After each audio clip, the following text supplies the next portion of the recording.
Fala galera, eu falei que nós passaríamos pela escola austríaca e eu já tenho alguma coisa já de Frederic Bastiat, de Bombaveck, de Friedrich Hayek e futuramente eu vou tentar arrumar alguma coisa de Mises, né? Ludwig von Mises. Então o nosso intuito é passar assim pela escola austríaca, uma escola muito excluída, vamos dizer assim, dos caminhos da universidade, muito por conta da doutrinação marxista. E sem querer, nosso assunto caiu na doutrinação. Vai explicar um pouquinho uma das coisas que o filósofo faz, se não dar aula de filosofia, mas em segundo plano, ou quase que no mesmo sentido, no mesmo valor, é ler os clássicos, é claro, para poder dar aula e desenvolver a respeito deles e, na medida do possível, escrever praticamente, basicamente, ou por necessidade, todos os dias, muitas vezes sendo espelhado ou em um clássico concordando com esse clássico ou negando esse clássico. Então, quer dizer, de uma forma positiva ou negativa, mas sempre escrevendo. De uma forma positiva, digamos, ilustrando ainda mais as intenções do autor, trazendo mais palatável, mais mastigado, de uma forma mais tranquila de se poder perceber as suas intenções, e na questão quando é para refutar, tentando encontrar perspectivas diferentes do autor, no caso em observação. Então, na maioria das vezes eu gosto de ir pela observação contrária, mas dessa vez, com relação a Hayek, Friedrich Hayek, acho que é isso, eu vou usar o seu prólogo e de um autor também que explicou sobre a obra dele, então que leiam, porque também não é toda vez que eu deixar clara a obra, entendeu? Então isso aqui é mais para aproveitar os temas que essas obras propõem e à medida que houver possibilidade de engajamento e de desenvolvimento do tema, eu farei, assim como no caso de Platão lá, que muitas vezes não dá para perceber o que é Platão mesmo em Platão e o que é Sócrates, né? Meio que se confunde, a não ser um especialista, talvez conseguiria separar o que é a opinião de Platão e o que é o próprio Sócrates de toda a sua obra. Mesma coisa, a conversa aqui seria através do tema, muitas vezes, lógico, sempre que for uma posição direta, eu abrirei aspas ou citarei, né, na ideia do autor, mas muitas vezes e sempre que possível eu deixarei pistas da minha própria ideia, né? Meu próprio raciocínio que eu imagino. Então, boa parte disso que eu vou apresentar agora é do meu próprio raciocínio. Eu só aproveitei um tema que é o tema da educação, que é um tema muito batido e que é um tema também que serve de testemunho, né? E quantas vezes eu precisar dar esse testemunho, vou tentar ser sucinto no meu testemunho. Então, como eu vivi aí de toda a década de 80, né, que eu nasci em 80, década de 90, vamos colocar assim até 2000, 2001, então vamos colocar até 21 anos, considerando aí repetências, desistências e tal. Eu peguei a primeira fase, que para quem estudou aí dentro da faculdade de tendências pedagógicas, eu acho que todo mundo que trabalha com humanas acaba estudando isso aí, a gente sabe que é bem dividido, né? Tem a de cunho marxista e de cunho tecnicista, que seria a parte de Comte. Então eu peguei nessa época, por acaso, né, as escolas que eu trabalhei ainda estavam em transição, não eram todas marxistas, pelo menos eu não lembro de fazer alguma associação nesse sentido, que o ensino era todo daquele tradicional mesmo, né? O professor fala e o aluno, eu não vejo problema algum desse tipo de ensino. Eu sou de uma época que os alunos temiam e respeitavam seus professores como se fossem seus pais. Não é agora, não, que eles espancam, esmurram da maneira que a esquerda sempre desejou, não sei. Então, quer dizer, na voz do Paulo Freire, então, como ele só colabora com o aluno, o professor perdeu a função, sabe? Perdeu e automaticamente perdeu o valor. Por isso que eles são imbecis. Eu posso dizer isso de boca cheia porque eu li pelo menos 5 obras aí do Paulo Freire e eu achei péssimas obras, cheias de redundâncias, então, mais de imbecilidades. Mas vamos voltar no tema aqui. Então eu coloquei aqui, sabe? O comunista é um arrogante e um afetado. Peraí. Do nada apareceu um trem aqui na tela. Peraí. 1, 2, 3 e... Então, continuando aqui, o comunista é um arrogante, um afetado, cheio de vaidade e de desprezo pela experiência dos mais sensatos e mais capazes. São confusos na maneira de pensar, sentimentais e vivem dentro da bolha, se retroadulando, correndo atrás do próprio rabo, quis usar aí um pouco de poesia, né? Um tom poético e de ironia, um pouco traçando aí um pouco o perfil tosco e esquerdista. Continuo. Os canalhas doutrinadores são tão canalhas que excluíram a meritocracia, a competição, a eficiência. Para os amigos do rei, o poder. Fiz isso observando, né? Eles sempre fazem tudo em nome da revolução e privilegiam só os mais graduados dentro dessa perspectiva. Se qualquer raciocínio fora dessa caixa é ignorado, ridicularizado e chamado hoje em dia de fake news, né?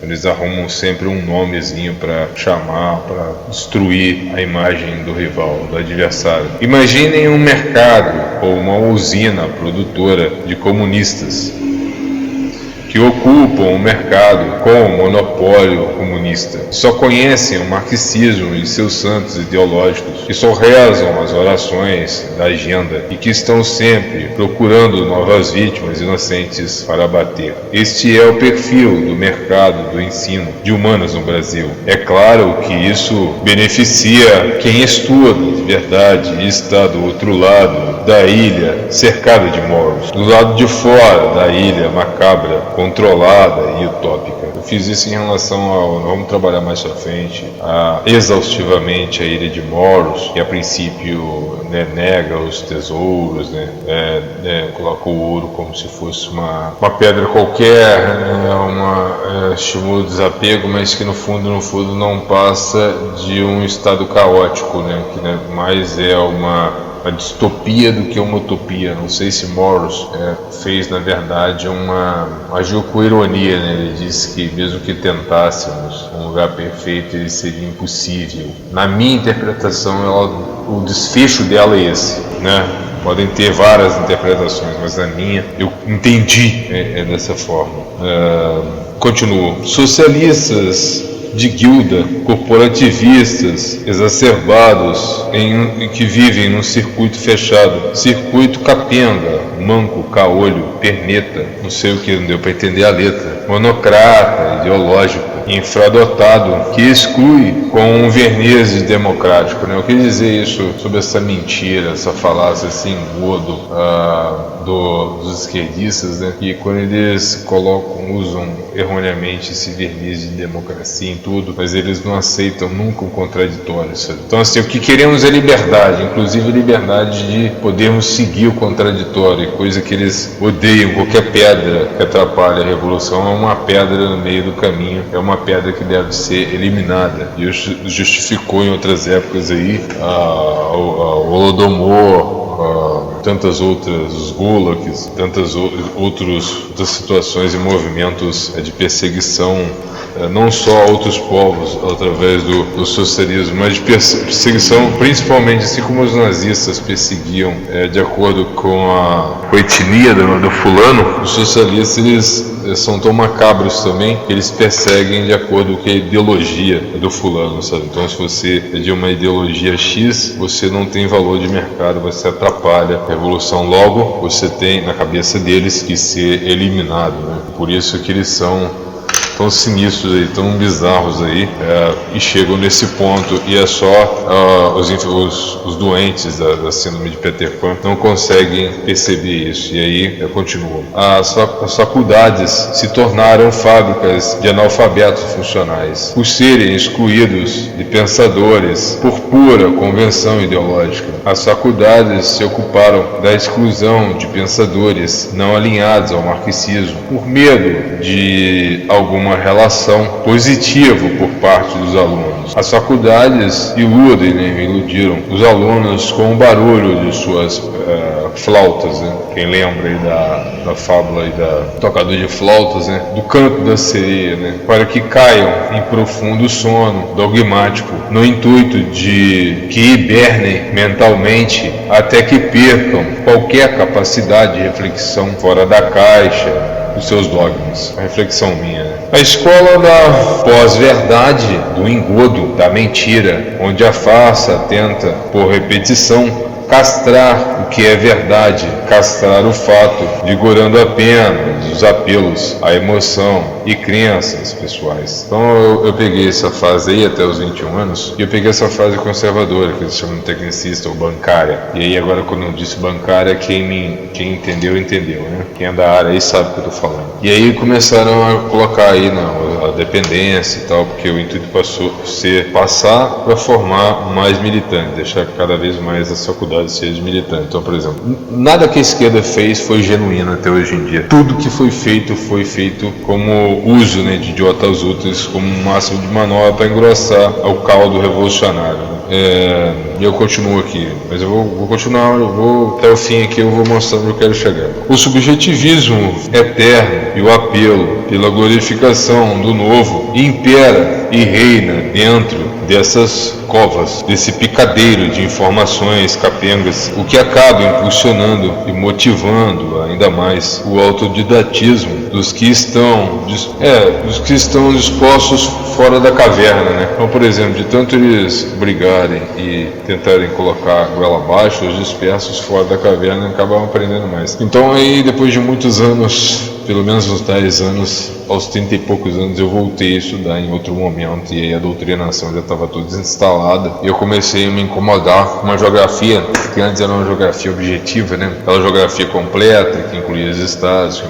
incluía regiões, que incluía espaço geográfico, que incluía mineração, tinha aquela complexidade toda, saiu para ser uma geografia quase que uma sociologia emprestada, né? E aí eu vi muita militância com relação a isso. Então sempre os temas tinham um cunho de esquerda e sempre uma ocultação da direita, ou demonização do capital, do liberalismo, essas coisas que a gente já conhece. E aí eu fiquei muito chocado com isso, porque eu não esperava, eu imaginava que o estudo fosse uma área ampla, onde o próprio aluno escolhesse qual caminho a seguir. E eu vi aí uma oportunidade de tentar estudar o contraditório, derrubando também as minhas próprias crenças. E foi o que eu fiz, e elas não se mantiveram de pé. E aí eu, para completar, influenciado muito pelo pensamento do pensador, e isso eu tenho que dizer, Olavo de Carvalho, para que seu nome seja também eternizado através do que me foi transmitido, eu me encorajei, através também da observação de minhas notas, a entrar no curso de filosofia. Agora quase concluindo, eu fiz esse pedaço aqui para também, por acaso o tema, e não era isso, né, trabalharíamos já um primeiro ponto de vista, mas como eu cismei de ler o prólogo, eu acabei dando de cara, né, com isso daqui, um papo reto. Mas papo reto agora, basta pensar no marketing exótico e esotérico que fizeram contra a palavra democracia, que acabou se tornando instrumento de xingamento e rebaixamento, não dos seus opositores reais, mas imaginários, criados por devaneios delirantes, característicos da mentalidade esquerdista, da síndrome de Peter Pan. Esses covardes são eles, pois fizeram uso ideológico contra jovens imaturos e totalmente vulneráveis, aproveitando-se de seu estado e ainda informe de construção social. E aí, para fechar, quem despreza o liberal não pode ser visto como democrático, pois democracia, em síntese, em suma, é a máxima utilização do que é livre, tudo o que desprezam os coletivistas. Então é isso aí mesmo que eu queria dizer. Forte abraço, até mais.